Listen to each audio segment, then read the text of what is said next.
tarde, meu povo! Estamos aqui de volta, eu, professor Alex Amir, para passar aqui algumas informações para vocês de física sobre o Enem, no projeto que mais aprova gente do Enem aqui, é o Super Enem, meu amigo. Bora lá, vamos ver aqui se a galera já está online, quem está chegando. Bora. Vamos lá. Meu povo, vamos participar, viu? Eu gosto de participação. Quero saber aí quem já chegou. Bota seu nome aí no chat e me diz de onde você é, só para a gente acompanhar aqui de boas. Tá tudo bem com vocês? Tudo em paz? Uma aula de física hoje muito importante, tá? A gente vai tratar hoje aqui sobre um assunto fundamental, um assunto muito cobrado, não só em Enem, mas muito mais em vestibulares, né, tradicionais. Aparece no Enem de vez em quando. E a gente vai tentar explorar essas questões aqui que caíram nos últimos Enems, tá? Relacionados a esse assunto. Alguém tem ideia do que seja? Lembrando que na última semana da gente, a gente falou sobre os princípios da dinâmica, as leis de Newton, primeira, segunda e terceira lei de Newton. A gente falou sobre as forças especiais, né? Força-peso, força normal, força de atrito, a força de tração, a força elástica. E hoje a gente vai trabalhar com forças em trajetórias curvilíneas. Eita, professor, eu não lembro mais de nada. Olha só aí, ó, o Pedro aqui tá dando boa tarde, Isa, boa tarde, o Ackley, de UPA, Rio Grande do Norte, boa tarde, Ravena, olha aí, cinemática, não, Ackley, a gente já tá aqui nas forças em trajetórias curvilíneas, tá certo?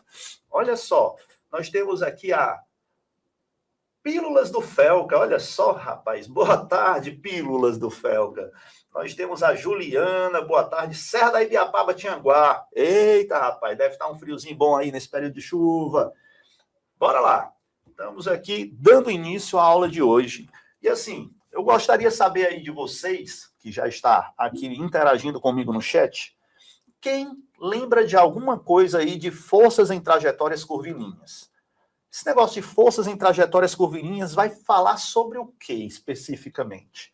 Que parte da física a gente trabalha essas forças em trajetórias curvilíneas? Alguém lembra? Se alguém lembrar, coloca aí no chat aí o que vem na tua memória, o que vem na tua cabeça sobre forças em trajetórias curvilíneas. Bora lá, tô esperando, hein? Tô esperando. Vamos ver aí quem que vai escrever numa tempestade de ideias aqui a primeira menção relacionada a forças em trajetórias curvilíneas. Eita, ninguém vai lembrar, né? Mas antes que alguém poste aí, eu queria que vocês observassem essa imagem que eu coloquei aqui. Essa imagenzinha aí representa um parque de diversões, né? Aonde você vê aqui, um pouquinho mais à esquerda, uma roda gigante, né? Que Ave Maria, eu morria de medo quando era criança, de brincar nessas rodas gigantes. Perfeito? Nós temos também aqui o famoso espalha-brasa, ó. Quem é do interior aí sabe do que eu estou falando, né? Que era um dos brinquedos mais temidos do espalha-brasa. E aqui, o mais moderno, que nos parques, né, mais recentes aqui, chamavam de Evolution, Revolution, né, que ele faz aqui um looping vertical, como se fosse uma roda gigante, só que com uma velocidade maior. Então, se você observar, num parque de diversões, nós temos aqui diversos brinquedos que exploram essas trajetórias curvilíneas. E isso gera no público emoções. Olha só que interessante, né? E a gente paga para sentir essas emoções, tá? E é isso que a gente vai trabalhar aqui hoje. Lembrando que o nosso corpo, ele não tem velocímetro. O nosso corpo não percebe velocidade, mas o nosso corpo tem acelerômetro. Ele percebe mudanças na velocidade. E essa aceleração percebida pelo corpo é que nos causa algumas emoções. Se você estiver num carro, dormindo, carro viajando com velocidade constante, você ali dormindo de olho fechado, você nem sabe se o carro está em movimento ou se ele está em repouso, porque você perdeu o referencial ao redor. Você está de olhos fechados. Mas se o motorista, por alguma emergência, der um pequeno toque no freio, imediatamente você percebe, você acorda, arregala os olhos, né, com um susto, vai lhe causar uma emoção ali. Então, o que te provocou sensação foi a mudança no vetor velocidade, por conta de uma aceleração produzida devido ao toque no pedal do freio. Perfeito? Então, Envolve curvas de aquecimento e de resfriamento? Não, Isa. Ali é a parte de termologia. Aqui a gente está trabalhando com a parte da mecânica, tá? Então a gente vai trabalhar aqui, na verdade, com trajetórias. Como é que a gente consegue fazer uma curva? Como é que um carro consegue fazer uma curva? Uma moto consegue fazer uma curva? Então ela precisa de quê? Para conseguir executar essa trajetória curvilínea, tá bom? Então é isso que a gente vai tentar abordar aqui hoje. Então, o que uma roda gigante tem em comum com o espalha-brasa, que tem em comum com o Evolution? Então, a única coisa aí que a gente pode perceber em comum é que todos eles realizam um movimento circular, uma trajetória curvilínea. E é isso que a gente vai explorar na aula de hoje, tá bom? Estou procurando esse assunto no livro que a escola me deu. Show, Isa! Então, o nome, normalmente, quando vem nos livros, ele vem tratando como força centrípeta. Era esse nome que eu estava esperando a galera mostrar aqui para mim no chat. Né? Ah, professor, tem a ver com a força centrípeta, tá bom? Então, é isso que a gente vai trabalhar aqui hoje. Então, vamos dar início, após essa pequena introdução sobre aplicações, né, de forças em trajetórias curvilíneas, a gente vai abordar aqui alguns conceitos fundamentais. Primeiramente, imagine que eu tenho aí um corpo viajando com uma velocidade v horizontal aí, do jeito que está representado na imagem, certo? Uma bola está viajando. Se num determinado momento, uma força atuar, uma força resultante atuar nessa bola, com a mesma direção e o mesmo sentido da velocidade da bola, ou seja, essa força, ela está ajudando a bola, né, ao movimento da bola. O que ela iria provocar nessa bola? O que você acha que ia acontecer? Hein? Se uma força estiver atuando com a mesma direção e o mesmo sentido da velocidade. O que tu acha que vai acontecer, hein? Tu acha que essa bola vai parar? Tu acha que essa bola vai aumentar a velocidade? Tu acha que essa bola vai fazer uma curva? O que vai acontecer com essa bola que tinha um vetor velocidade v e num determinado momento uma força resultante atuou com a mesma direção e o mesmo sentido da velocidade? O que tu acha? Bora lá. Podem falar aí no chat. Bom, se vocês perceberem, sempre que uma força resultante estiver na mesma direção e no mesmo sentido da velocidade, ela vai provocar um efeito nesse vetor velocidade. Essa força que a gente chama de tangencial à velocidade, está na mesma linha da velocidade, exatamente, pílulas do Felca. Ela vai provocar um aumento no valor da velocidade. Então, esse vetor velocidade vai mudar de intensidade, aumentando. Então, forças a favor da velocidade, né? Se essa força resultante a favor da velocidade, ela vai provocar um aumento no vetor velocidade. Tranquilo até aí? Agora pergunto a você. E se eu tiver a mesma bolinha viajando com aquela velocidade v horizontal para a direita, e num determinado momento, uma força resultante atuar nela em sentido oposto? O que tu acha que vai acontecer com essa bolinha? Tu acha que ela vai aumentar a velocidade, vai diminuir a velocidade, ou ela vai fazer uma curva? O que vai acontecer com ela? Então, observe que as situações são semelhantes. Eu só fiz uma pequena alteração no sentido da força resultante. E o que vai acontecer com essa bolinha? Olha só, essa força que continua tangencial à velocidade, só que agora contrária, ela vai diminuir exatamente o vetor velocidade. Então, a velocidade dessa bolinha, enquanto essa força resultante estiver atuando, a velocidade dessa bolinha ela vai diminuindo. Então, o que a gente pode perceber? Que para eu mudar o valor da velocidade de um corpo, aumentando ou diminuindo, eu tenho que ter uma força tangencial a essa velocidade. Ou seja, eu tenho que ter uma força na mesma direção da velocidade. Ou a favor da velocidade, ou contrária à velocidade. Perfeito até aí? Então, olha só. Forças tangenciais, forças paralelas à velocidade, ou elas aumentam o valor da velocidade, ou elas diminuem o valor da velocidade. Ok? Então, para você aumentar a velocidade, você tem que ter uma força a favor. Para você diminuir a velocidade, você tem que ter uma força resultante contrária a essa velocidade. Perfeito? Então, aqui a gente já sabe como é que faz para mudar o valor do vetor velocidade, a intensidade do vetor velocidade. Tranquilo? Agora vamos para a pergunta de milhões. Mentes brilhantes, boa tarde, seja bem-vindo. Então, olha só para cá, o que a gente vai entender agora. Chegando agora do centro da Grande Caucaia. Olha só, rapaz, o pessoal aqui na Caucaia. Caucaia, cidade que tem uma praia belíssima, Praia do Cumbuco, tem a Tabuba. Rapaz, ô, acaba para morar bem, viu? Rosinalda mora na Caucaia também, olha só. Ai, não, é a mesma pessoa, desculpa. Beleza, Rosinalda? Então, olha só qual é a pergunta de milhões agora. Preste atenção. E se eu tiver um vetor velocidade horizontal, apontando para a direita, e, num determinado momento, uma força resultante age na direção perpendicular a essa velocidade? E aí, o que vai acontecer? Lembra que para um corpo mudar de velocidade, para ele ter uma aceleração, ele precisa de uma força resultante. Então, se esse corpo tem uma força resultante, consequentemente, vai ter uma mudança no seu vetor velocidade. Mas aí, o que vai acontecer com esse vetor velocidade se a força for perpendicular ao vetor velocidade? Perpendicular, lembrando que forma um ângulo de 90 graus, né? Então, o que vai acontecer com essa bolinha aí? Ela vai frear, ela vai acelerar, ela vai parar, ela vai... O que vai acontecer com ela? Então, alguém tem uma ideia? Quando uma força é perpendicular ao vetor velocidade, o que acontece? Ah, professor, eu não lembro não, ó. Essa situação aí eu não lembro de ter estudado. Pois aprenda agora. Olha só que legal.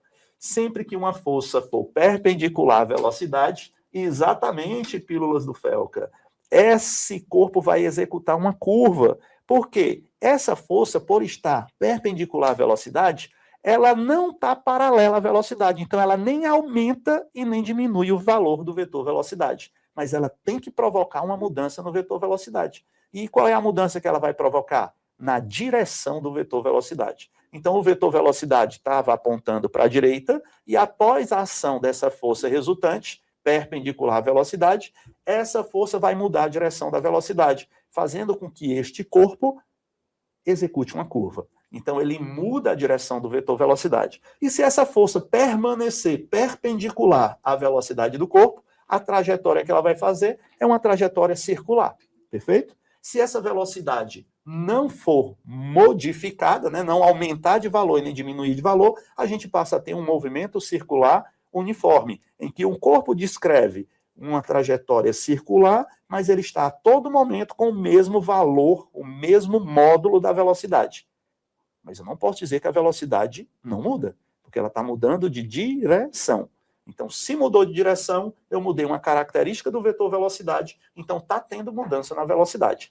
Não no valor, não na intensidade, porque para ter mudança na intensidade, a força tem que ser tangencial, tem que ser paralela à velocidade. Compreendido até aí? Então, o que é essa força que aponta para o centro da curva, né? É o que a gente vai chamar, daqui a pouco, de força centrípeta. É a força que possibilita curvas. Para um corpo executar uma curva, ele tem que ter uma força resultante apontando para o centro da curva. Show de bola? Bom, até agora, alguma dúvida, alguma pergunta? Tá tranquilo?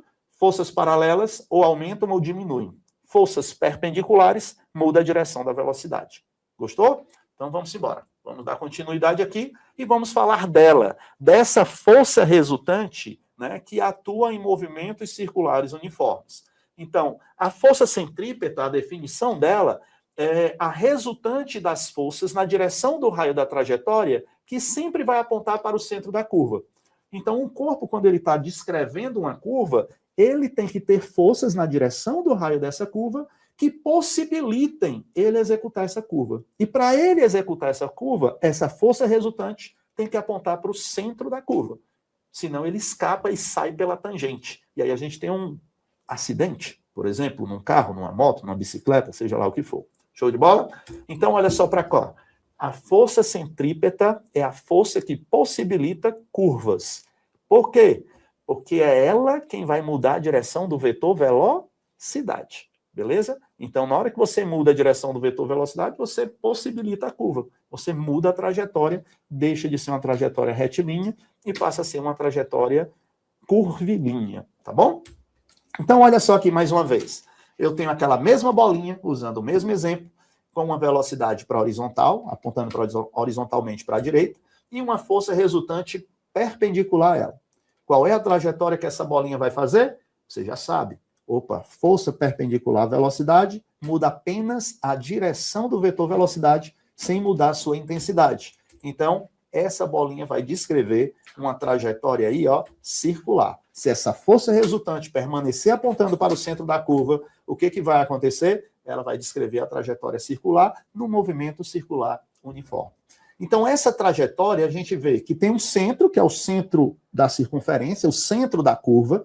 A gente tem o raio, que é o raio da circunferência, que deu origem àquela trajetória, aquele arco de curva. Nós temos um corpo que tem massa, que está com uma certa velocidade fazendo essa curva. Tranquilo até aí? Bom, professor, então se tem uma força resultante atuando no corpo, de acordo com a segunda lei de Newton, força resultante é igual a massa vezes aceleração, de acordo com a segunda lei. Perfeito? Então, sempre que tiver uma força resultante, a massa que está submetida a essa força vai ser acelerada. Ok? E aí, o que eu vou ter? Eu vou ter, neste caso, como força resultante, essa força que aponta para o centro, que é o que a gente chama de força centrípeta. Então, essa força que aponta para o centro vai gerar uma aceleração que aponta para o centro, chamada também de aceleração centrípeta. Então, eu vou só mudar a nomenclatura, que a força resultante, que era massa vezes aceleração, de acordo com a segunda lei de Newton, agora a gente vai chamar essa força resultante de força centrípeta. Por quê, professor? Porque é ela quem vai possibilitar a curva. E como ela é a resultante na direção do raio da trajetória, ela vai ter que ser igual à massa do corpo, no caso, a massa da bolinha, vezes a aceleração que aponta para o centro, que a gente chama também de aceleração centrípeta. Tranquilo até aí? Então, a força centrípeta nada mais é do que a massa vezes a aceleração centrípeta. Então, eu estou tratando aqui em módulo porque a gente já sabe a direção e o sentido dessa força centrípeta. A direção é a mesma direção do raio e o sentido sempre apontando para o centro da curva. Então, o que eu estou interessado agora é de saber como calcular o valor dessa força centrípeta. Qual é o valor dela? Qual é a força necessária para que essa bolinha consiga descrever essa curva? Para que ela consiga descrever essa trajetória circular aí, tá certo? Que eu descrevi na imagem. Tranquilo? Beleza? Então, bora lá. Preste atenção. Só que a gente tem, lá da cinemática escalar, o cálculo dessa aceleração centrípeta, a gente vê que ele depende da velocidade ao quadrado e do raio da trajetória. Então, quando você substitui aqui a aceleração centrípeta por V ao quadrado sobre R, você encontra o módulo da força centrípeta. O valor da força centrípeta necessária para essa bolinha fazer uma curva, ele depende de quê? Depende da massa da bolinha, depende da velocidade dessa bolinha ao quadrado e depende do raio da curva. Observe o seguinte, que a força centrípeta é a força necessária que um corpo tem que ter para realizar a curva. Então, o valor dessa força centrípeta, que vai possibilitar a curva para ele, depende da massa do corpo. Se é um carro que está com uma certa velocidade fazendo uma curva, ou se é um caminhão, é lógico que a força necessária para segurar ele na curva vai mudar, porque depende da massa se eles vierem com a mesma velocidade. Perfeito? Observe também que essa força ela depende do valor da velocidade. Um carro que vai fazer uma curva a 40 km por hora, com menor velocidade, ele precisa de menos força para fazer essa curva. Já um carro que faz essa curva a 80 km por hora, ele vai precisar de uma força muito maior. Perfeito? Para poder segurar ele na curva. Porque a tendência dele é sair pela tangente. A tendência desse carro é seguir com a mesma direção e o mesmo sentido do vetor velocidade. Ok? A força centrípeta seria a resultante das forças normais à trajetória. Ela varia a direção da velocidade? Olha só, Tiago. A força centrípeta seria a resultante das forças normais à trajetória? Espera aí, deixa eu entender aqui a tua pergunta. A normal, normalmente, ela está perpendicular à trajetória, perfeito? Mas ela não aponta para o centro da trajetória. Ela só apontaria para o centro se eu tivesse uma parede aqui na lateral, ó, impedindo que esse carro, esse corpo, saísse pela tangente. Aí esse contato com a parede vai fazer uma normal apontando para o centro. Aí, neste caso, essa normal funcionaria como a força centrípeta, tá certo? A normal num piso plano horizontal, ela está apontada na vertical para cima, enquanto a centrípeta ela vai estar apontando para o centro da curva. Beleza? Aí essa centrípeta aí tem que ser outra força que vai gerar ela, não necessariamente a normal, tá certo? Para ter uma normal apontando para o centro aqui, eu teria que ter uma parede, né, empurrando esse corpo aqui para que ele consiga fazer uma curva. Tá bom? Beleza, Thiago? Então, olha só o que a gente tem. Que a força centrípeta, além da massa, ela depende da velocidade. Mas ela também depende do raio da curva. Então, se eu tenho um raio pequeno, eu preciso de uma força grande, porque são inversamente proporcionais. Ó. A força centrípeta, ela é inversamente proporcional ao raio. Então, o que vai acontecer? Se eu faço uma curva mais aberta, eu aumento o raio e eu diminuo a necessidade de uma força grande. Mas se eu fizer uma curva muito fechada, eu vou fazer com um raio pequeno. Então, curvas muito fechadas precisam de uma força centrípeta maior. Perfeito? Então, se você está andando numa rodovia, numa estrada, normalmente antes das curvas tem uma placa indicando a velocidade segura para você fazer aquela curva. E aquela velocidade segura está relacionada, né, ao raio da curva que você vai executar. Se a curva for muito fechada, ele diz reduza para 60. Se a curva for muito aberta, ele diz não, pode passar com 80, que tem segurança. Perfeito? Então, de acordo com a curva, você vai precisar de mais ou menos força centrípeta, né, para segurar. E aí, professor, quem é que gera essa força centrípeta, né? Essa força centrípeta, ela é gerada por interações entre os corpos que estão fazendo curva e entre a trajetória que ele está fazendo aí, que ele está descrevendo, né? Então, um carro, por exemplo, ele tem o pneu em contato com o asfalto, e esse pneu não pode deslizar, então quem vai gerar centrípeta nesse caso aí é a força de atrito, perfeito? Um balengo-tengo, né, que é uma pedra amarrada num cordão girando, nós vamos ter a pedra querendo sair pela tangente, quem que não deixa ela sair pela tangente? É a corda, né, que está puxando ela para o centro. Então essa tração vai fazer o papel da força centrípeta ao longo da trajetória. Então o mais importante aqui é você identificar quem é que está fazendo o papel da força centrípeta, tá certo? Para você poder solucionar os problemas. Então, essa força centrípeta, como é força, a unidade no sistema internacional é newtons, tá? A massa no sistema internacional, em quilogramas. A velocidade no sistema internacional, metros por segundo. E o raio da trajetória, em metros. Tudo isso no sistema internacional, para que a força centrípeta esteja medida em newtons. Ok? Então, como é que a gente calcula a força centrípeta? Depende da massa, da velocidade do corpo no momento da mudança da trajetória, né, naquele momento da curva ao quadrado, e dividido pelo raio da curva. Tranquilo? Bom, aqui a gente tem alguns casos particulares, tá? Que são os casos de aclives ou declives. Então, o que é um aclive? É uma ondulação para cima na pista, por exemplo. E o que é um declive? É uma depressão na pista, uma curva para baixo, né? Então é como se eu tivesse aqui uma lombada, né? E eu tivesse um buraco na pista, tá certo? Então, a gente vai analisar as duas situações, o que é que muda. Então, imagine aqui, ó, que eu tenho um aclive no meio de uma pista e um veículozinho aí vem com uma certa velocidade e vai descrever essa curvatura, né? Vai descrever essa trajetória curva, vai passar por esse aclive, mantendo a velocidade constante, tá bom? Então, eu não estou considerando aqui que vai ter mudança na velocidade. Ele vai fazer essa curvatura aqui, que tem uma circunferência, né? É um pedaço de uma circunferência que tem um certo raio L. Então, o que eu vou analisar? Imagine quando esse carrinho estiver no ponto mais alto desse aclive. Observe que no ponto mais alto desse aclive, esse carrinho está submetido a duas forças conhecidas nossas, duas forças especiais.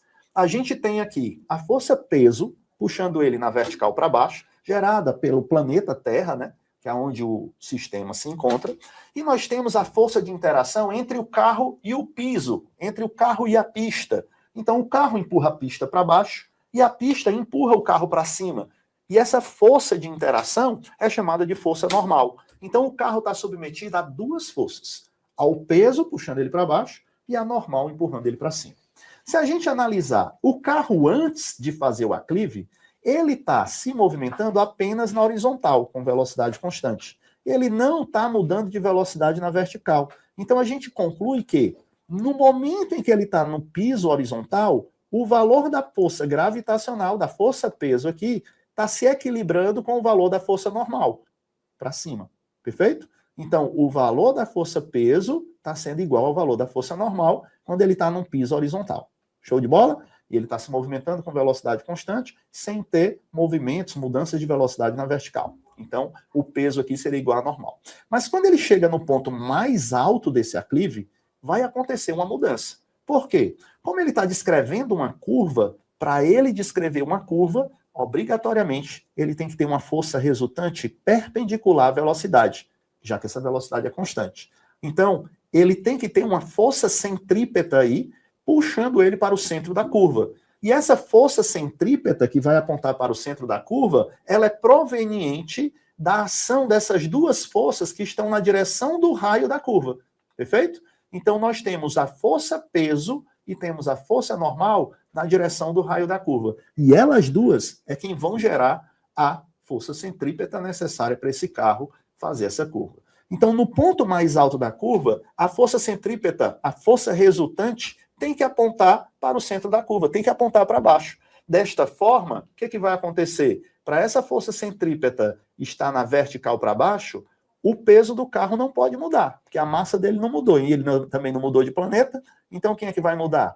Muda-se a normal. Então, há uma redução na normal, nesse ponto mais alto, para que a força centrípeta aponte para o centro da curva e possibilite esse carro de executar a curva, de executar essa trajetória curvilínea, descendo aí, né? Chegou no ponto mais alto, agora ele vai descer o aclive, fechando aí a trajetória, fechando essa trajetória curvilínea, tá certo? Então, neste caso, a força centrípeta, ela é tida como sendo uma diferença entre o módulo da força-peso e o módulo da força normal. Tranquilo? Perfeito? Bom, e se fosse um declive, professor? Se fosse um declive, o que iria acontecer? Lá vem o carrinho, só que agora a circunferência, né? Ela vai estar acima da pista e o carrinho vai descrever a mesma circunferência, a mesma trajetória, só que na parte inferior, né? Como se fosse um declive. Então vem o mesmo carrinho com velocidade constante V, e aí o que vai acontecer com esse carrinho? Vai chegar na parte inferior. Ao chegar na parte inferior, quais são as forças que atuam nesse carrinho? Olha só, nós temos a gravidade puxando ele para baixo e temos a normal, que é a pista, fazendo uma força no carrinho para cima. Mas lembra, ele precisa descrever uma trajetória curvilínea. Então ele precisa fazer uma curva. Para ele fazer uma curva, ele tem que ter uma força resultante apontando para o centro da curva, chamada de força centrípeta. Então, nesse caso, a força centrípeta agora vai apontar para cima. E ela vai estar apontando na mesma direção da normal. Como a força-peso do carro não vai mudar se ele vai para um aclive ou se ele vem para um declive, porque a massa do carro não muda e nem a gravidade no local, o que vai mudar é a interação entre esse carro e o asfalto. Aonde num aclive é como se ele aliviasse a força sobre o asfalto. Como se ele estivesse querendo sair pela tangente, é como se ele fosse descolando do asfalto. Então ele vai aliviando essa interação, reduzindo a normal. Já no declive, ele quer afundar no asfalto, então ele vai aumentar essa interação com o asfalto, consequentemente o asfalto empurra ele para cima com uma força normal maior do que a força-peso, para poder gerar a centrípeta. Então, nessa situação, nós vamos ter que a força centrípeta vai ser dada pelo módulo da normal menos o módulo da força-peso. Deu para entender? Então, a força centrípeta é a força que possibilita curvas. Então, para ela possibilitar a curva, a resultante sempre vai ter que estar apontando para o centro da curva. E aí, as forças que apontam para o centro têm que ser maiores do que as forças que apontam para fora do centro. Show de bola?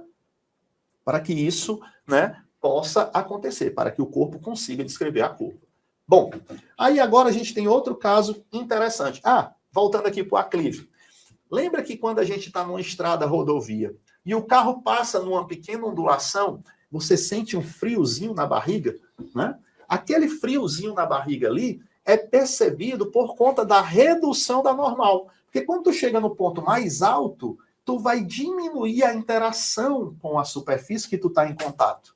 Mas só que não é só o teu corpo. Teus órgãos internos também diminuem as interações entre eles, gerando uma sensação de alívio. É como se o teu intestino pressionasse menos a tua bexiga e esse alívio te dá a sensação do friozinho na barriga. Perfeito? Então isso é ocasionado pela diferença na normal, pela redução da normal nos pontos de aclive, nos pontos mais altos aí, né, dessas trajetórias curvilíneas, tá certo?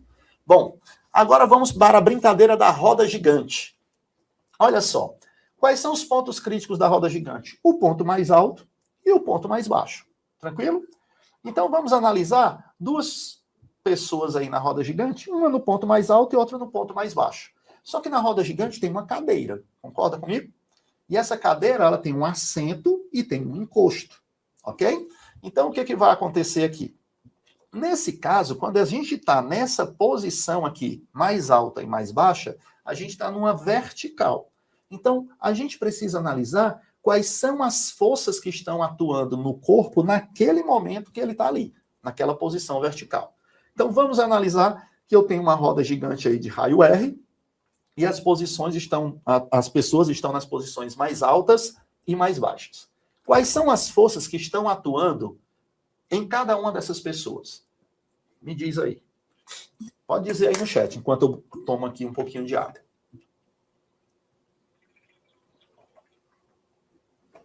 Quais forças você acha que estão atuando no corpo das pessoas, né, quando elas estão no ponto mais alto e mais baixo de uma roda gigante? Bora. Alguém me ajuda? O que você acha? Quais são as forças que estão interagindo aí com as pessoas? Ninguém? Não acredito. Bora lá, meu povo. Eu quero a participação de vocês para a gente animar esse negócio. Olha só, onde é que essa roda gigante está? Ah, professora, está no chão. Beleza, mas ela está num planeta. Então, a gente tem, olha aí, pílulas do Felca, tem a normal e tem a força-peso. Então, quando o cidadão está girando aí na roda gigante, né, onde o eixo da roda gigante, né, tem uma velocidade angular, todas as pessoas que estão nas cadeirinhas estão com uma velocidade linear, uma velocidade tangencial, querendo escapar pela tangente. Então, essa pessoa aí de cima está com uma velocidade para a direita, né, querendo sair. Já a pessoa lá de baixo está com uma velocidade para a esquerda. Se eu estou considerando que essa velocidade angular ela é constante, ela não muda, então a velocidade tangencial lá de cima tem o mesmo módulo da velocidade tangencial lá de baixo. Só muda os sentidos, né? Porque enquanto o que está em cima está querendo ir para a direita, o que está embaixo está indo para a esquerda. Show de bola? Bom, e agora vamos analisar a dinâmica da coisa. Na pessoa que está lá embaixo, a gente tem uma força que o banco faz nela para cima, porque ela está pressionando o banco para baixo. Ela está fazendo uma força no banco para baixo, o banco faz uma força nela para cima. Mas tem a terra puxando essa pessoa para baixo. Então, na pessoa que está na parte inferior, a gente tem duas forças na direção do raio. Na direção do raio da trajetória. Ó, aqui também é a direção do raio. Perfeito? Então, eu tenho uma força normal, que aponta para o centro, e tenho uma força peso, que aponta para fora do centro. Tranquilo até aí? Show de bola? Então, olha só. Vitória, o peso e a força centrípeta estão no mesmo sentido no topo. Olha só, tem gente que já está entendendo a parada. Muito bem, Vitória. Lá na parte mais alta, isso vai acontecer. Aqui na parte mais baixa, observe o que está acontecendo. Quem é que está apontando para o centro? É a normal.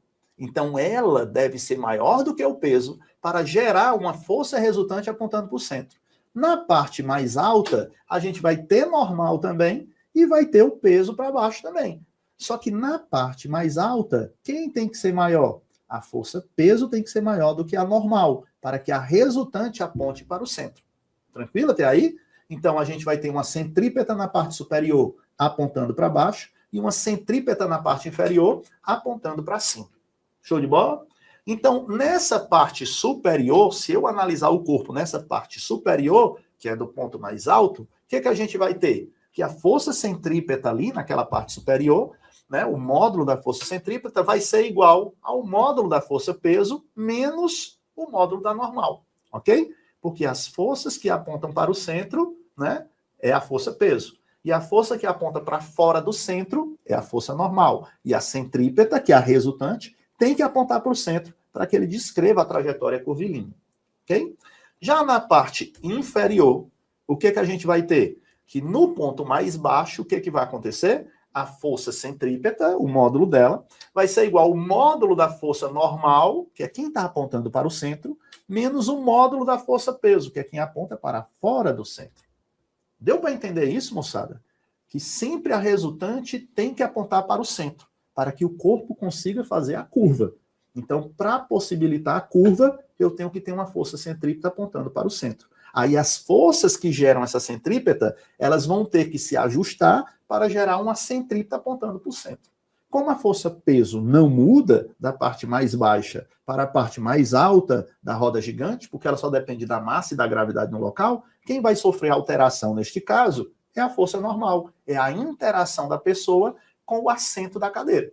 Perfeito? Ora, ela vai tentar descolar, quando está no ponto mais alto, ela vai aliviar essa força, né, vai diminuir a interação, e quando ela estiver no ponto mais baixo, ela aumenta essa interação. Show de bola?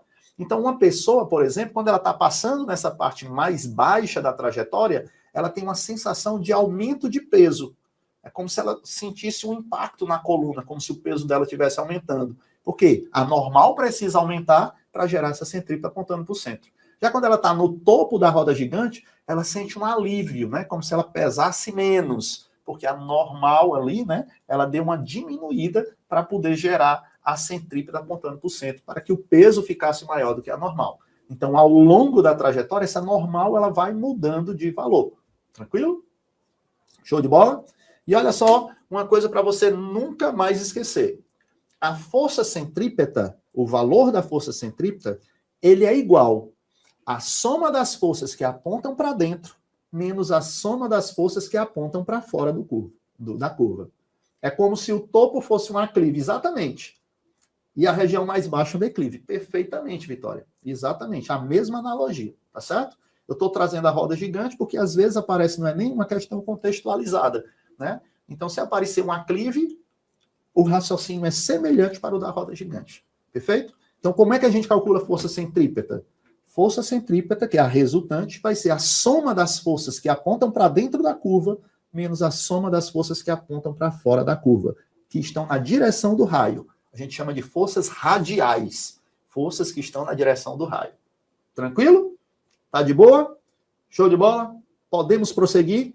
Alguma dúvida? Podem falar. Estou aqui à disposição.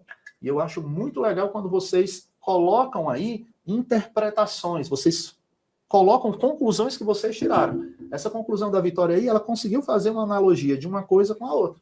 Perfeito? Então, muito bom quando isso acontece. Tá show? E vamos dar continuidade.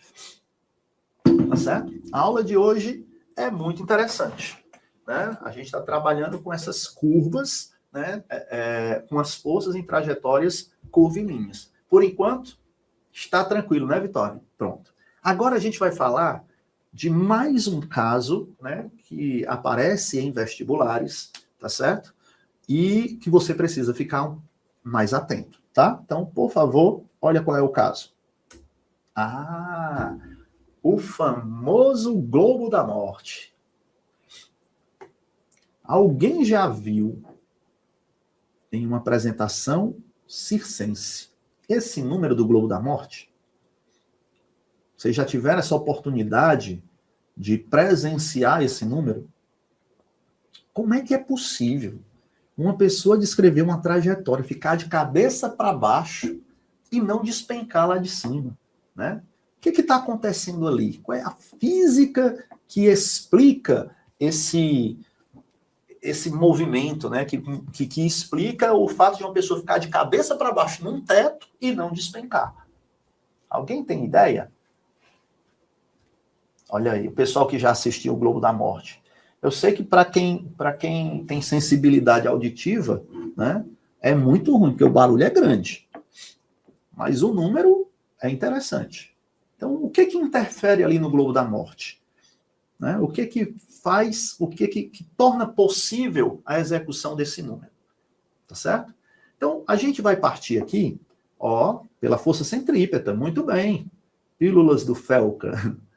Pela força centrípeta. Então, a força centrípeta é que impossibilita isso. Mas vamos analisar devagarzinho o que acontece. Então, quando o cidadão está na parte inferior do Globo da Morte, ele está em segurança. Por que ele está em segurança ali?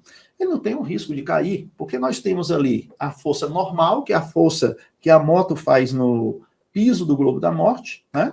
E o piso do globo da morte faz na moto uma força vertical que a gente chama de força normal, devido à interação entre a moto e o piso. Mas naquela parte inferior, nós temos também a força peso, puxando esse motociclista e essa moto na vertical para baixo. Tranquilo até aí? Bom, mas para que ele descreva a trajetória circular, o que tem que acontecer aí? Nessa parte inferior. Bom, para que ele consiga descrever a trajetória circular, ele tem que estar submetido a uma força resultante. E essa força resultante deve apontar para onde? Bora, meu povo. Para onde é que deve apontar essa força resultante?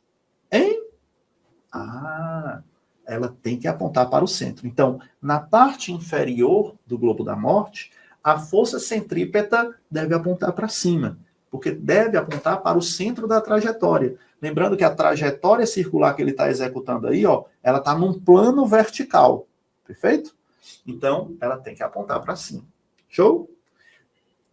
Exatamente, para o centro. Sempre para o centro. A força centrípeta sempre aponta para o centro. E nesse caso, como é que a gente calcularia a força centrípeta aí?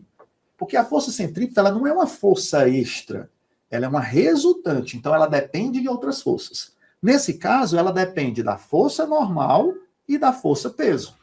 Então, como é que eu calcularia o módulo dessa força centrípeta? Como é que você iria saber calcular o valor dessa força centrípeta? Então, eu teria que pegar a força normal, que é a força que aponta para o centro, ia ter que subtrair com a força peso, com a força que aponta para fora do centro. E o resultado dessa diferença é que vai me dar a centrípeta, ok? Que é a força que possibilita a curva quando ele está na parte inferior. Show de bola? Só que quando ele está na parte superior, aqui é o momento crítico. Vocês concordam comigo que aqui é o momento mais tenso? Se ele passar pelo topo do globo da morte, ele pode ficar tranquilo. O problema é ele chegar no topo, né? Então, se ele chegar no topo, ele conseguir passar do topo, ele consegue descrever o restante do globo da morte. Então, aqui é a situação crítica, é a situação limite. Então, para que ele consiga fazer essa trajetória circular num plano vertical, ele precisa ter uma velocidade mínima que possibilite isso. Ok? Professor, e se ele tiver uma velocidade menor do que essa mínima? Ele não vai nem chegar lá. Ele pode despencar no meio do caminho. E se a velocidade for maior do que a mínima? Ótimo. Se a velocidade for maior do que a mínima, significa que ele vai descrever aquele globo em segurança, porque ele tem mais velocidade do que o necessário para descrever aquele globo, tá? Então, existe uma situação ali naquela parte superior que é a situação crítica, tá? Então, o que vai acontecer quando o cara passa naquela parte superior em segurança? Quando ele passa em segurança, na parte superior tem a força-peso puxando ele para baixo. Só que como ele tem velocidade, ele vai empurrar a parede do globo da morte na vertical para cima. E o globo da morte empurra ele para baixo. Então, ao contrário do aclive e do declive, ao contrário da roda gigante, nesta situação, a força-peso puxa o motociclista para baixo, só que a normal também está empurrando ele para baixo. Então, eu tenho aqui normal e peso com a mesma direção e o mesmo sentido. Tranquilo? Então, isso vai acontecer quando ele estiver passando com segurança. Ok? Porque ele vai estar ali, chegando ali, querendo quebrar, querendo empurrar o piso do globo da morte para cima. Então, na hora que ele chega com essa velocidade aqui, ele faz uma força no globo da morte e o globo da morte faz uma força nele de mesma intensidade para baixo, que é a normal.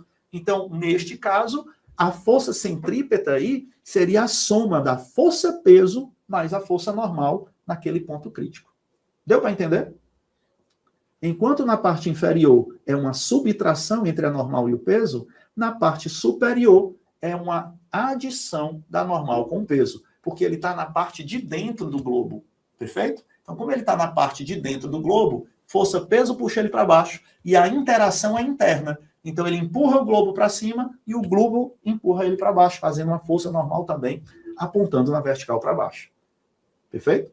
Seria diferente se ele estivesse passando por fora do globo, aqui em cima. Ó. A força-peso ia estar para baixo, mas a normal ia estar para cima. Ok?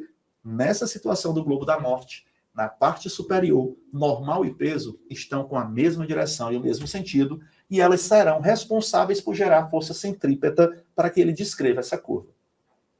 Dúvidas? Todo mundo conseguiu entender essa diferença da parte inferior para a parte superior do globo da morte?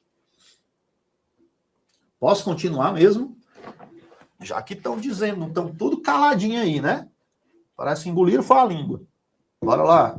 Mas a força normal sempre se anula no topo? Ou isso só ocorre no estado crítico? Ah, Vitória, boa pergunta. Olha só o que a gente vai fazer.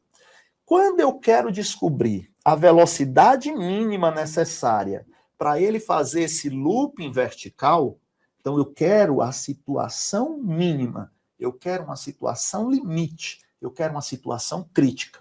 Então, quando eu quero essa situação crítica, eu vou considerar que essa moto vai chegar aqui no topo do globo da morte quase sem encostar. Perfeito? Então, com uma velocidade aqui limite, que ele passa naquele ponto quase sem interagir, quase zerando a normal.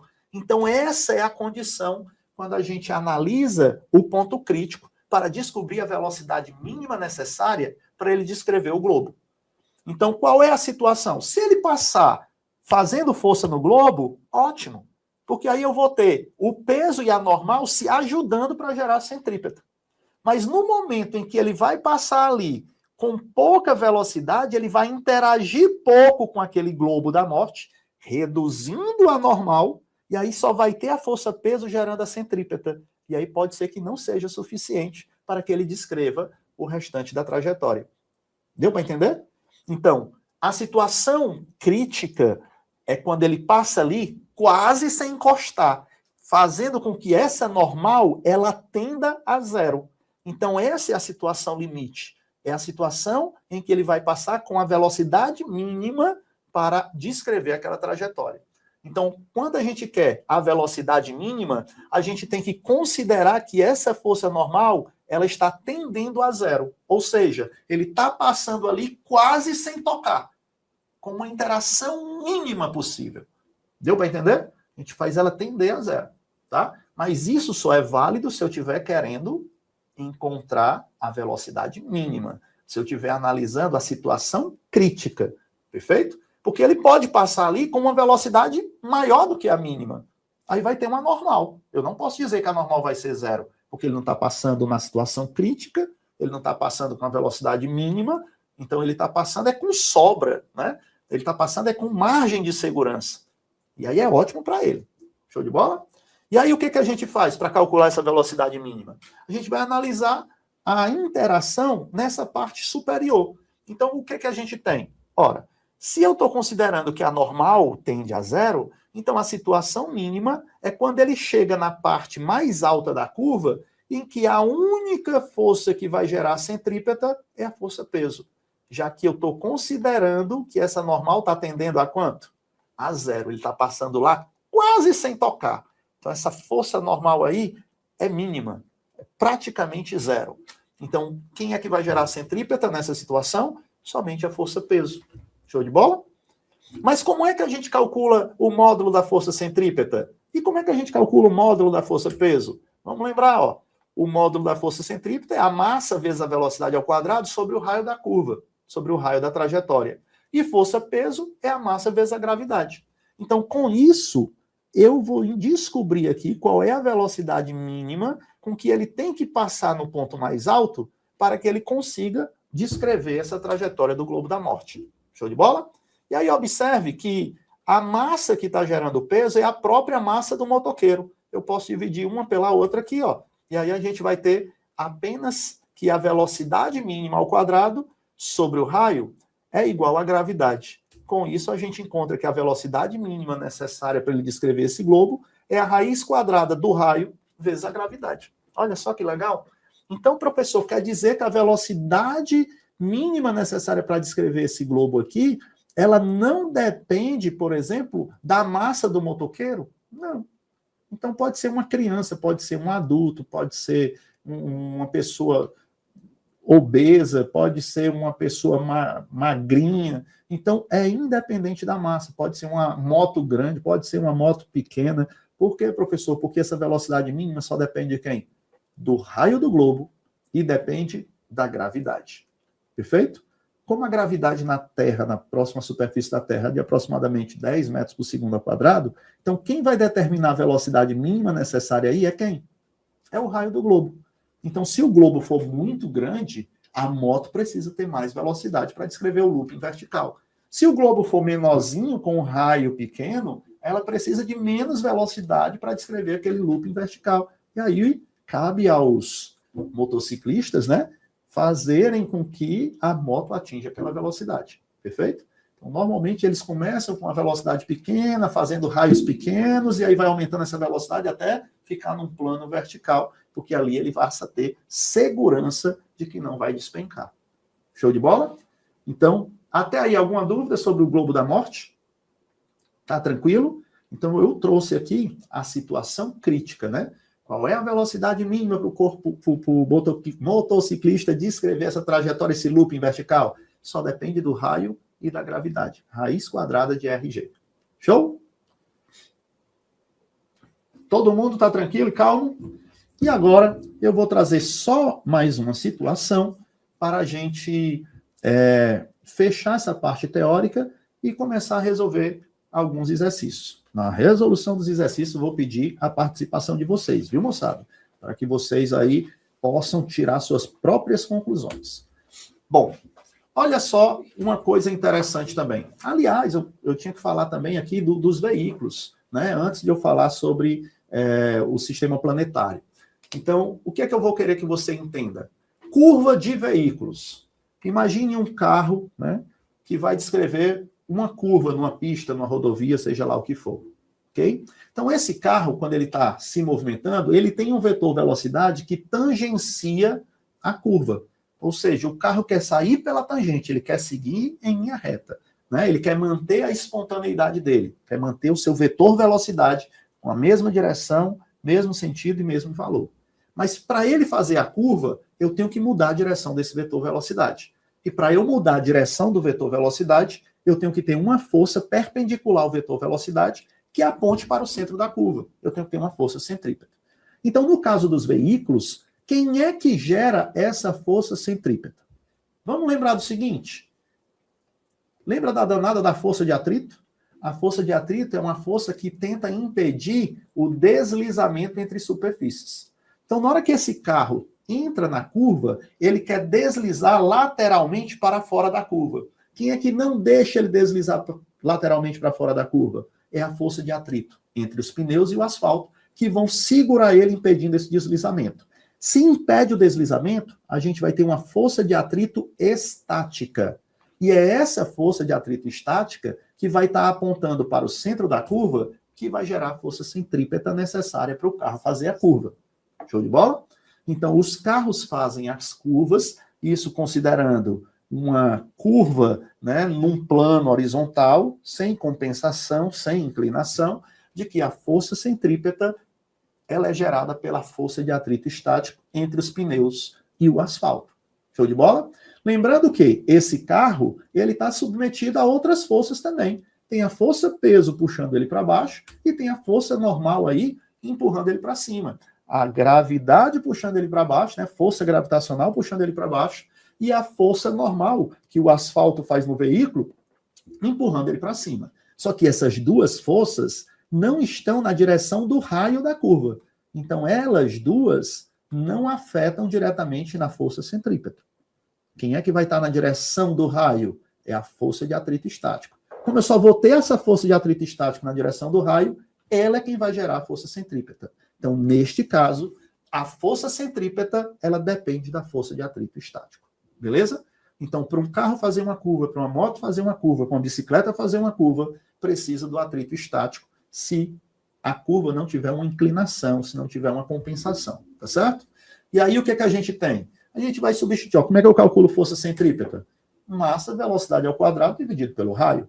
E como é que eu calculo a força de atrito estático? depende do coeficiente de atrito estático e depende da normal. A normal do carro, se eu estou num plano horizontal, né, numa pista sem inclinação, a normal ela tem o mesmo módulo da força-peso, porque esse carro não vai ser acelerado na vertical. Perfeito? Então, essa normal vai ter o mesmo módulo da força-peso. Ok? Bom, o que é o μ? O μ é a relação entre os materiais que estão interagindo. Nesse caso, é o coeficiente de atrito entre os pneus de borracha e o asfalto que está em contato. Show de bola?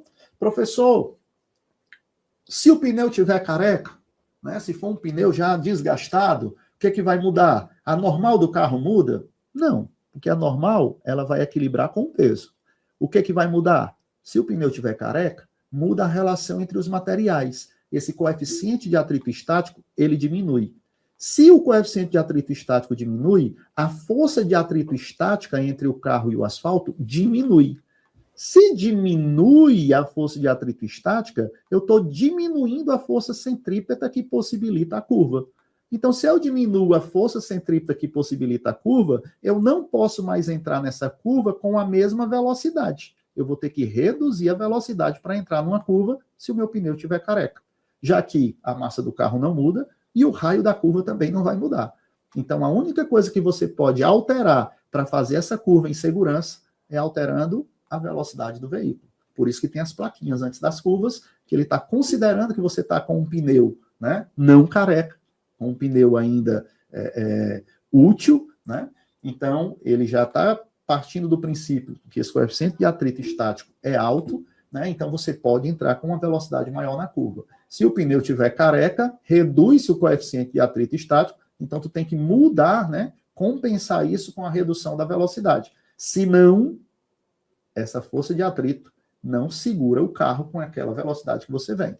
Isso também pode acontecer, por exemplo, se a pista estiver molhada, se tiver derramado óleo sobre o asfalto, se tiver folhas em cima do asfalto, porque na hora que eu coloco outro material sobre o asfalto, eu diminuo o contato entre as rugosidades do pneu e com o asfalto. Então, no dia de chuva, as rugosidades do asfalto elas vão ficar preenchidas com água.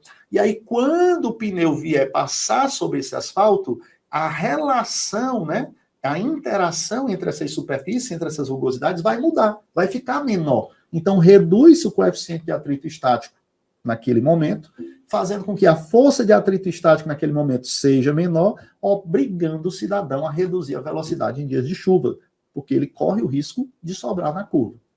Deu para entender isso? Então, quem gera a centrípeta na hora da curva é o atrito estático, ok? Então, fiquem atentos em relação a isso. Bom, e aqui o que é que eu posso fazer? Eu posso dar continuidade aqui, ó, fazendo o seguinte, ó, quem é a normal? A normal tem o mesmo valor da força gravitacional, da força-peso. Substituindo, a gente vai ter que a massa do veículo vezes a velocidade ao quadrado sobre o raio vai ser igual ao μ estático vezes a massa vezes a gravidade, né? Que a normal tem o mesmo valor da força-peso. Olha, se eu tenho massa de um lado e massa do outro, a gente pode dividir uma pela outra, e aí o que sobra? Que a velocidade necessária para aquele carro fazer uma curva, ela depende do raio, do coeficiente de atrito e da gravidade no local. Então, essa velocidade aí, ó, máxima, né, que o carro pode ter no momento da curva, vai ser a raiz quadrada do coeficiente de atrito vezes o raio vezes a gravidade. Perfeito? Então, cuidado. Em dias de chuva, pista molhada, com areia em cima, com óleo derramado, tenham cuidado, porque vocês podem sobrar na curva, porque o atrito pode não ser suficiente para gerar a centrípeta necessária para tu fazer aquela curva. Entendidos? Dúvidas? Tá tranquilo até aí? Show? E agora a gente vai falar aqui só de uma situação, né, do movimento circular variável, tá?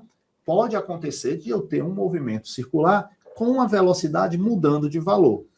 Perfeito? Então, o que vai acontecer? Eu trouxe o caso aqui do nosso sistema planetário. Então, nós temos o Sol, e o Sol ele não fica no centro da trajetória, né? O Sol ele vai ficar em um dos focos da elipse da trajetória dos planetas, por exemplo.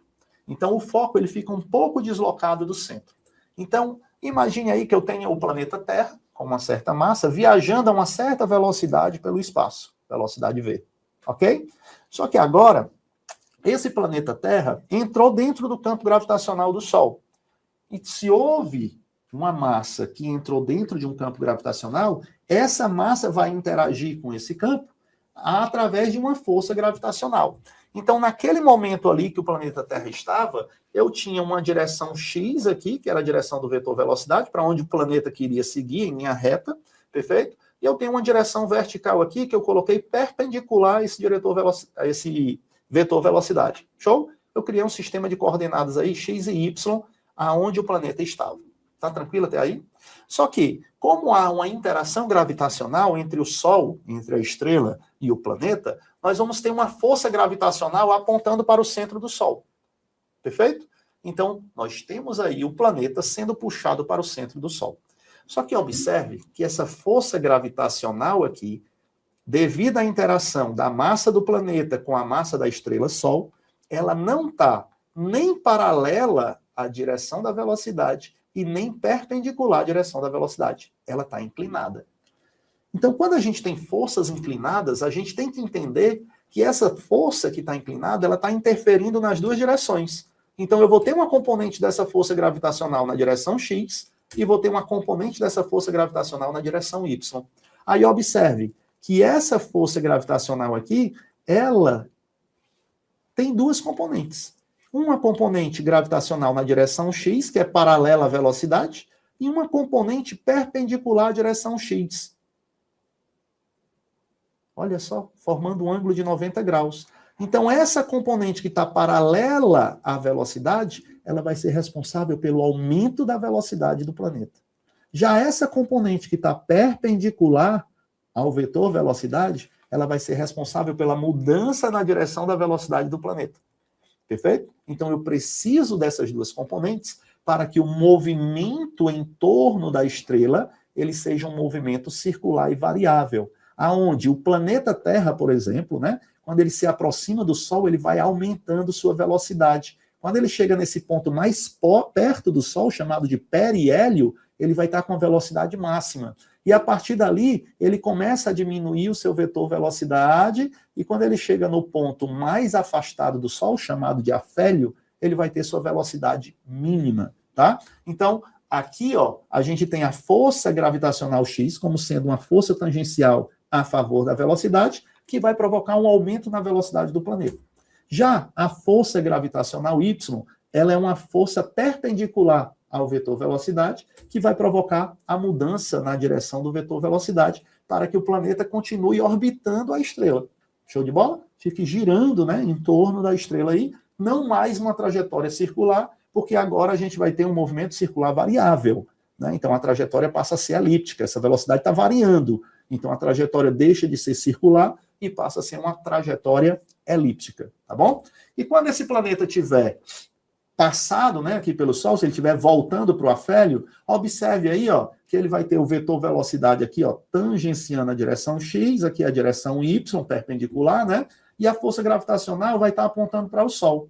Observe que essa força gravitacional, ela está inclinada tanto em relação à direção X, como em relação à direção Y, mas ela tem componentes. Ela tem o FGX e vai ter o FGY.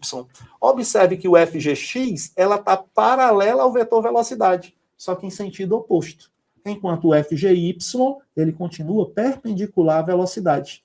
Então, o FGX vai fazer o papel, né, de reduzir a velocidade, enquanto o FGY é perpendicular, vai mudar a direção da velocidade. E o FGX, né, reduz o valor da velocidade. Por isso que os planetas, quando giram em torno do Sol, eles têm uma velocidade variável, saindo de um ponto de velocidade mínima até um ponto de velocidade máxima e depois retornando para a velocidade mínima. Porque a inclinação dessa força gravitacional ao longo da trajetória vai mudando, vai fazendo variar essas componentes VGX e VGY. Vai mudando aí, né, a força que provoca mudança na direção e a força que provoca mudança no valor da velocidade. Tranquilo? Então, isso aí é o que diferencia um movimento circular uniforme de um movimento circular variável. Tá bom? E aí a trajetória, no caso, né, do movimento circular variável, é uma trajetória que passa a ser elíptica. E agora vamos para as questões. Essa questão é antiga, mas ela vai servir aqui para ver se você conseguiu entender ali o conceito, né, de força centrípeta e força variável. Então, vamos começar com essa questão e preparem aí, porque eu vou pedir para vocês responderem e me dizerem qual é o gabarito, hein? Olha só. A questão diz o seguinte: um professor utiliza essa história em quadrinhos para discutir com os estudantes o movimento de satélites. Nesse sentido, pede a eles que analisem o movimento do coelhinho, considerando o módulo da velocidade constante. Então, preste atenção no que ele está dizendo, uma informação importante. Ele está dizendo que o módulo da velocidade é constante. Então, não vai ter mudança no valor do vetor velocidade. Perfeito? Deu para entender? Se não tem mudança no valor do vetor velocidade, isso já é para colocar aí na tua cabecinha uma informação preciosa. Quem é que muda valor de velocidade? São forças que estão paralelas à velocidade. Então, se não há mudança no valor do vetor velocidade, significa dizer que não tem forças paralelas a esse vetor velocidade. Show? Então, essa informação é muito importante. E aí ele mostra, por exemplo, a Mônica jogando Sansão no Cebolinha. E o Cebolinha consegue desviar.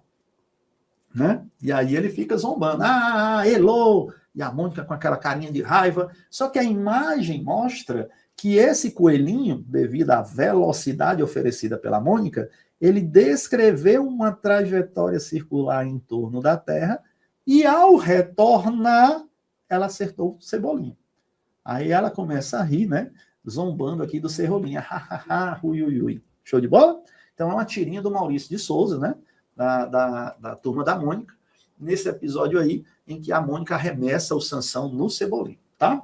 Todo mundo conseguiu visualizar a situação? Bom, olha só o que ele está perguntando. Desprezando a existência de forças dissipativas, ou seja, despreza atrito, resistência do ar, o vetor aceleração tangencial do coelhinho no terceiro quadrinho é, olha só, primeiro, segundo, terceiro quadrinho. Então, observa a trajetória desse coelhinho aqui, ó. Perfeito? Ele disse que o vetor velocidade não muda, o vetor velocidade é constante. Então, se o vetor velocidade é constante no terceiro quadrinho, significa dizer que ele não tem força tangencial. Se não tem força tangencial, ele não tem aceleração tangencial. E isso faz com que a resposta correta seja qual item? Uma questão muito fácil, né? Para alguns. Então, você tem que lembrar, ó, quem é que muda a velocidade? É uma força. Perfeito? E força gera aceleração. Então, se ele não muda o valor da velocidade, ele não tem força tangencial. Se ele não tem força tangencial, o que vai acontecer com a aceleração tangencial do coelho? Ela vai ser nula? Ela vai ser paralela à sua velocidade linear e no mesmo sentido? Ela vai ser paralela à sua velocidade linear e no sentido oposto? A aceleração tangencial vai ser perpendicular à velocidade linear e dirigido para o centro da Terra? Ou essa aceleração tangencial vai ser perpendicular à velocidade linear e dirigido para fora da superfície da Terra? E aí, qual item vocês iriam marcar? Vitória marcaria a letra A. Bora mais. Quem mais pode participar aí? Bora, galera, que está ao vivo aí, bora participando. O que você acha que é a resposta certa? A Isabel Cristina também acha que é a letra A. Bora lá. Quem mais? Quem mais? Olha só apenas 2 candidatas aqui que responderam. E, pessoal, a resposta das meninas está correta, porque ele está perguntando sobre o vetor aceleração tangencial. Olha só, se é aceleração tangencial, para ter uma aceleração tangencial, eu teria que ter uma força tangencial. E a força tangencial muda valor de velocidade. E no enunciado, o que é que ele me disse aqui no enunciado? Que o módulo da velocidade é constante. Então, se o módulo da velocidade é constante, você já tem que associar. Não tem força tangencial. Se não tem força resultante tangencial, não vai gerar aceleração tangencial. A resposta certa aqui, no caso, realmente é a letra A, tá certo? Então a aceleração tangencial é nula. Se tivesse uma aceleração tangencial, esse coelhinho iria ganhando velocidade, então ele iria se afastando do planeta Terra, descrevendo aí uma trajetória aí possivelmente elíptica, né? Ou então uma hipérbole, mas dependendo aí, logicamente, dessa aceleração, tá bom? Vamos para a segunda? Outra questãozinha bem legal. E essa daqui, todo mundo vai ter que participar, beleza? Então, olha só. No Autódromo de Interlagos, em um carro de Fórmula 1, realiza a curva S do Senna, numa trajetória curvilínea. Enquanto percorre esse trecho, o velocímetro do carro indica velocidade constante. Olha só que informação preciosa. O velocímetro do carro indica velocidade constante. Quais são a direção e o sentido da aceleração do carro?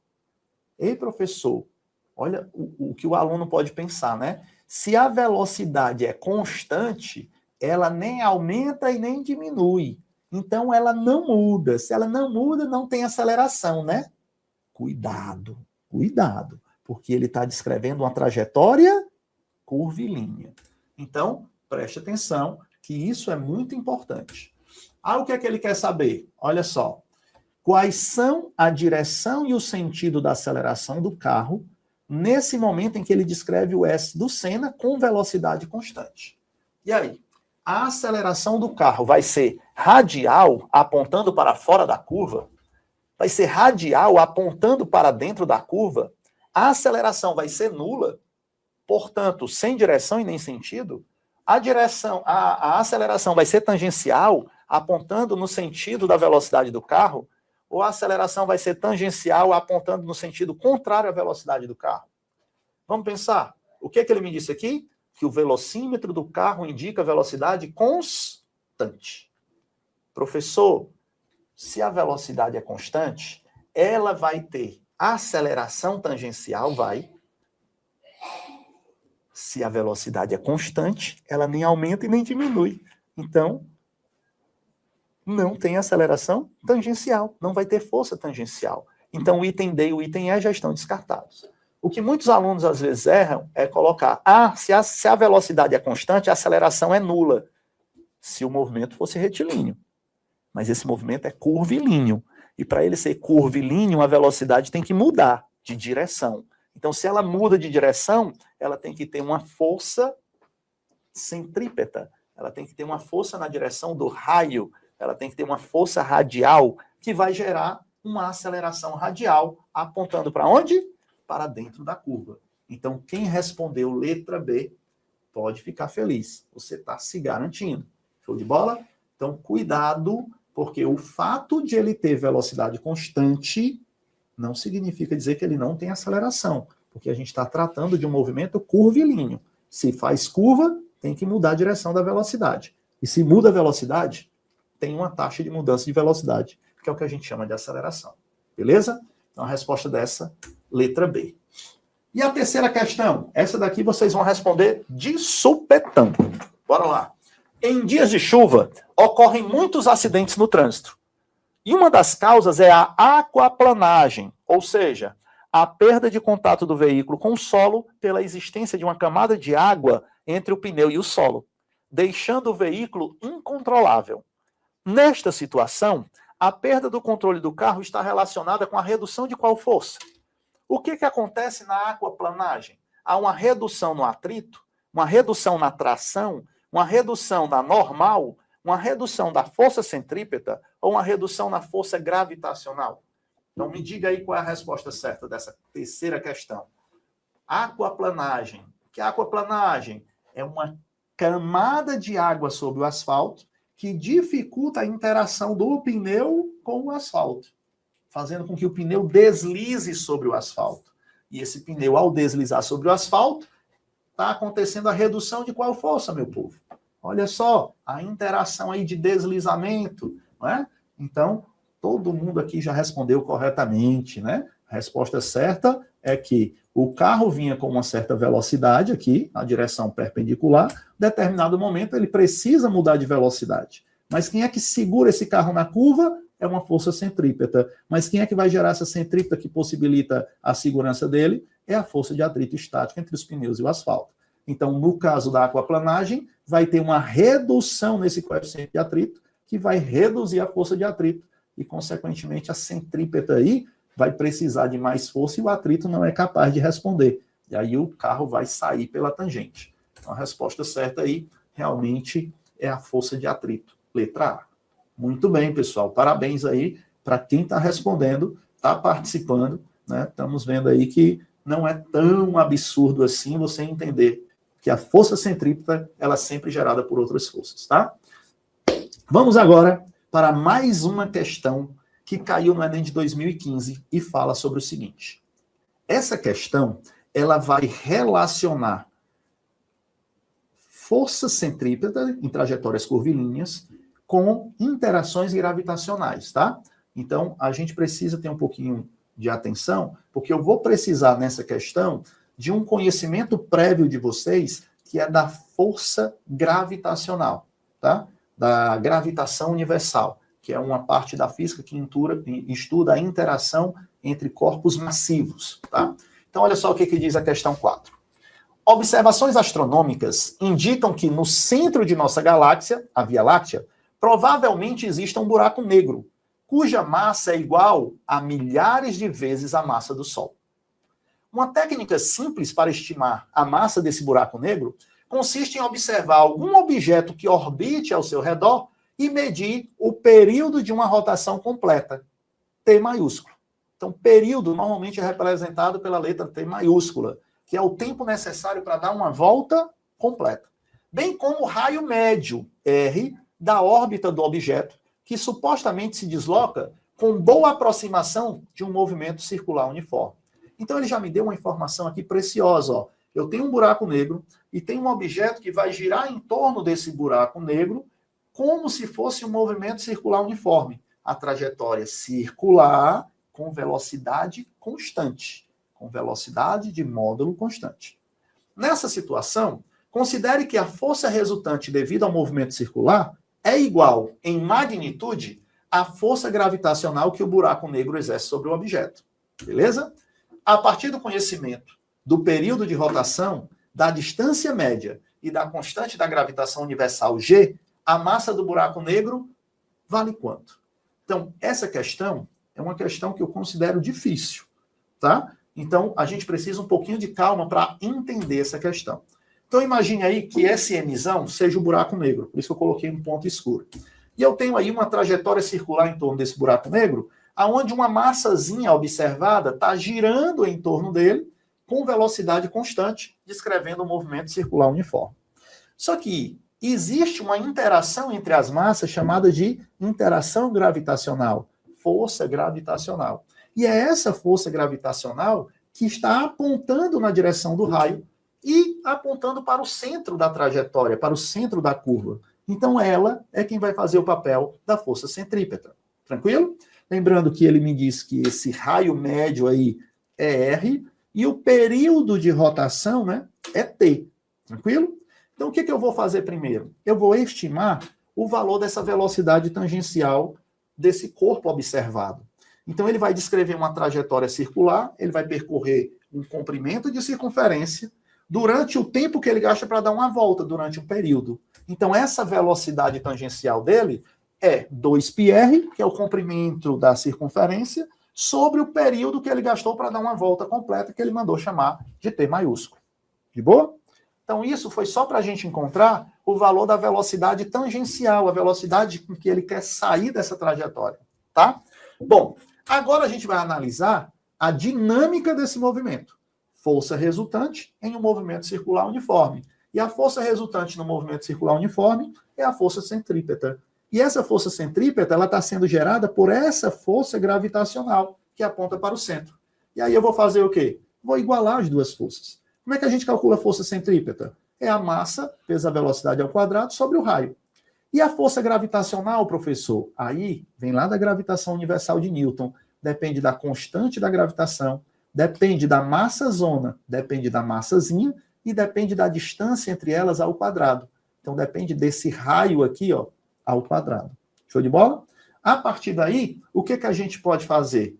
A gente pode aqui eliminar os mzinhos, ó, dividir um pelo outro, perfeito? E eu posso dividir um raio desse que está ao quadrado por esse raio que está aqui. E o que ele quer, professor? Ele quer descobrir a massa do buraco negro, ele quer descobrir o mzão. Então, isso aqui é só uma manipulação de equações. Eu posso dividir o mzinho pelo mzinho, que vai dar 1, e eu posso dividir o r ao quadrado pelo r, que vai sobrar um r no denominador desta fração da direita. Com isso, o que a gente encontra? A gente encontra que v ao quadrado, onde o v é 2πr sobre t, vai ficar tudo isso ao quadrado, dividido por 1, é igual a gm sobre r. Tranquilo? Se eu fizer aqui os meios pelos extremos, o que a gente vai fazer? Eu vou segurar o m, esse g vai vir para o denominador. Esse r vai subir para o numerador. E aí a gente vai ficar aqui com o seguinte, ó, 2 ao quadrado, 4, π ao quadrado, r ao quadrado, r ao quadrado. Tudo isso sobre t ao quadrado, porque o t também está elevado ao quadrado aqui no denominador. Ó. Isso vai ser igual a gm sobre r. Como eu quero m, esse r que está no denominador vem multiplicar o r ao quadrado, então vai ficar r ao cubo, e esse g que está aqui no numerador, ele vem para o denominador e vai sobrar aqui gt ao quadrado.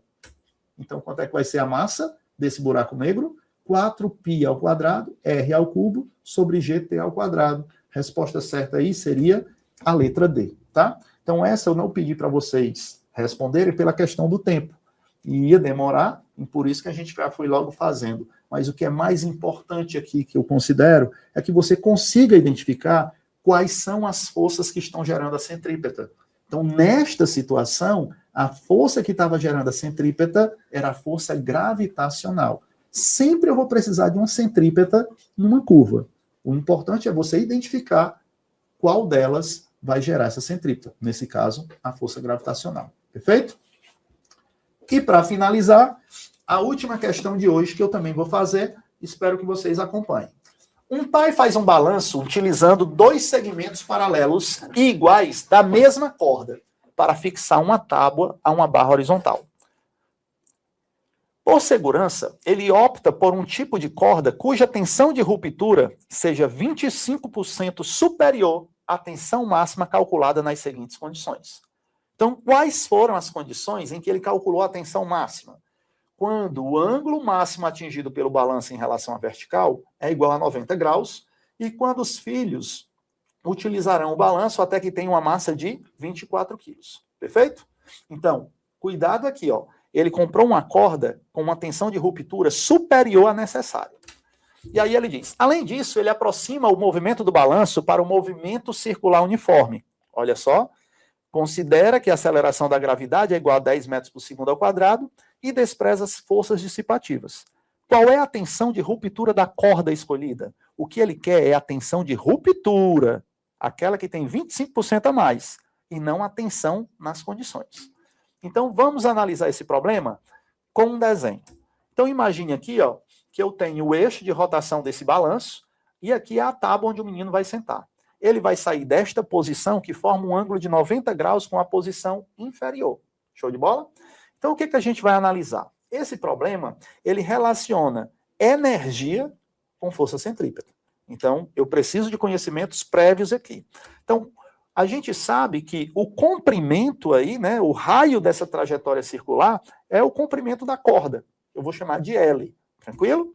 E aí o que vai acontecer? Eu estou usando a parte mais baixa da trajetória como referência, altura 0, e a parte mais alta da trajetória, eu vou considerar que essa altura é L, que é o tamanho da corda, né, do balanço. Tranquilo até aí? Com isso, a gente pode usar a conservação da energia mecânica, aonde, quando a criança estiver no ponto mais alto aqui do balanço, ela vai ter uma energia mecânica inicial, e quando ela estiver no ponto mais baixo, essa energia mecânica ela vai ser conservada pelo princípio da conservação da energia mecânica, desconsiderando aí as forças dissipativas, resistência dual ou atrito, tá bom? E aí o que a gente faz? Que a energia mecânica no início tem que ser igual à energia mecânica no final. Quais são os tipos de energia mecânica que ele tem aqui no início? Bom, aqui no início, como está em 90 graus, o balanço está parado, velocidade 0, só tem altura. Então ele só vai ter energia potencial gravitacional. Já no ponto mais baixo, que é o ponto de altura 0, ele não tem mais energia potencial gravitacional e toda aquela energia mecânica se transformou em energia cinética. Então a gente vai escrever, ó, a energia potencial gravitacional no início, que é mgh, vai ser igual à energia mecânica no final, que é a massa vezes a velocidade final ao quadrado sobre 2. Então, esse princípio da conservação da energia mecânica, ele vai ser necessário para eu descobrir com que velocidade ele vai passar aqui no ponto mais baixo. Show? E aí a gente vê massa de um lado, massa do outro, posso dividir uma pela outra, e a gente encontra que a velocidade final ao quadrado é 2 vezes g vezes h, aonde o h é a altura aqui, né, de onde ele saiu, que é o tamanho da corda, que é L. Com isso, a gente encontra que a velocidade final ao quadrado é 2gl. Perfeito? Agora a gente vai analisar dinamicamente naquele ponto mais baixo. Então, naquele ponto mais baixo, o que está acontecendo? Bom, a gente vai ter forças atuando no garoto ali embaixo. Tem a força peso, puxando para baixo, né, o balanço com o garoto, e a gente vai ter as duas trações puxando ele para cima, porque são duas cordas que estão segurando a plataforma de madeira, né? E aí o que é que eu vou ter? Bom, essas forças que estão na direção do raio da trajetória é quem vão gerar a centrípeta. E aí, para eu calcular o valor dessa força centrípeta, eu vou pegar as forças que apontam para o centro e vou subtrair das forças que apontam para fora do centro. Então, o valor dessa força centrípeta vão ser duas trações que estão apontando para o centro, das duas cordas laterais, menos a força peso, né, do sistema que está apontando para fora. Todo mundo entendeu isso? Tranquilo? E aí, professor, o que a gente vai fazer? A gente vai substituir informações. Como é que eu calculo força centrípeta? É a massa vezes a velocidade do garoto aqui embaixo, ao quadrado, sobre o raio. Só que o raio da trajetória não é o tamanho da corda, que é L. Então ficou mvf ao quadrado sobre L. É igual a 2t, que são as duas trações, né, que ele vai precisar aqui na parte inferior, menos o peso do garoto, o peso do sistema, que é a massa dele vezes a gravidade. Tranquilo? Só que a gente viu que a velocidade dele aqui embaixo é 2gl. Então, aonde tem vf ao quadrado aqui, eu vou substituir por 2gl. Então, vai ficar assim, ó. Massa vezes 2gl sobre L é igual a 2t menos mg. Olha aqui, ó. Esse L divide com esse L. O que foi que sobrou? 2mg é igual a 2t menos mg. Esse menos mg está negativo, ele pode passar para o outro lado positivo. Então, eu vou ter 2mg mais mg, vão ficar 3mg. Não é isso? Então, tá aqui, ó. 3, a massa dos meninos, 24 quilos, gravidade no local, 10. 3 vezes 24 vezes 10, dividido por 2. Aí eu vou encontrar a tração necessária aqui para que ele consiga descrever essa trajetória circular. Essa tração é de 360 newtons. Só que temos que ter um cuidado, porque o Enem, ele trabalha com distratores. O aluno olha para o resultado que ele encontra e vem aqui para o gabarito e está esperando no item C o 360 newtons. Perfeito? Mas lembra, ele não queria a tração necessária. Ele pediu no enunciado a tração de ruptura. Ó, qual é a tensão de ruptura da corda escolhida? E a tensão de ruptura da corda, você tem que lembrar que era 25% maior do que a necessária. Então, se a necessária é 360 newtons, a de ruptura vai ser ela mais 25% dela. Ou seja, a tensão de ruptura é 1,25 da tração necessária. E essa tensão de ruptura vai ser 1,25 vezes 360, e a gente vai ter essa tensão de ruptura de 450 newtons. Perfeito? Então, a resposta correta aqui seria o item D, tá? Mas cuidado, porque quem chega até aqui, às vezes se empolga porque viu o gabarito, e aí esquece de ler o comando da questão. O comando é fundamental para que você tenha sucesso, né, na marcação do seu item, e você não seja pego, desprevenido aí, pelos distratores, tá bom? Pronto, pessoal, a aula de hoje a gente encerra agora. Né? Gostaria de agradecer demais a companhia de vocês, da galera que participou, da galera que teve paciência. Não esqueça de dar um likezinho aqui, porque é fundamental, né, para alimentar a gente. Comenta, compartilha, se inscreve nos nossos canais, acompanha os shorts, Perfeito? Façam as atividades na plataforma, né? Tem as gamificações, tem os jogos, tem os simulados, tem material didático lá para você resolver mais questões. Espero que a aula de hoje tenha sido proveitosa para vocês e contem sempre com a gente. A gente está aqui para ajudar vocês nesse processo de idas e vindas, né? De acertos, de erros, e você não desanime com os erros. Os erros fazem parte do processo de aprendizagem. O errar não é ruim. Ruim é você errar e não fazer nada para acertar, tá certo? Então, identifica o erro, procura estudar a teoria daquelas questões que você errou e depois retoma novamente, que você vai perceber o seu processo de evolução. Um abraço a todos e até a próxima aula. Não deixa de curtir os nossos canais, hein? Um abraço.